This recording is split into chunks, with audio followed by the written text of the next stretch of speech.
நாமக்கல் மாவட்டம் ராசிபுரம் அருகே உள்ள ஆயாகோவில் பகுதியை சேர்ந்த கோமதி என்பவருக்கு சொந்தமான விவசாய நிலத்தில் 20 அடி ஆழ கிணறு உள்ளது. இந்த கிணற்றில் தண்ணீர் இல்லாததால் அந்த வழியாக சென்ற மாடு ஒன்று நிலை தடுமாறி கிணற்றில் விழுந்துள்ளது. நீண்ட நேரமாக மாடு வீடு திரும்பாததால் சந்தேகமடைந்த கோமதி கிணற்று பகுதிக்கு சென்று பார்த்தபோது மாடு இருப்பதை கண்டு அதிர்ச்சி அடைந்துள்ளார்.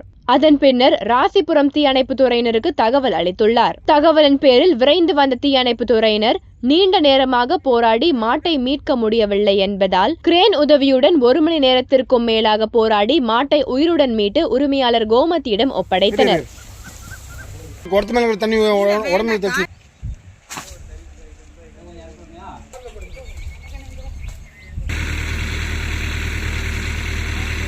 பேக் அப்படியே போக சொல்லுங்க.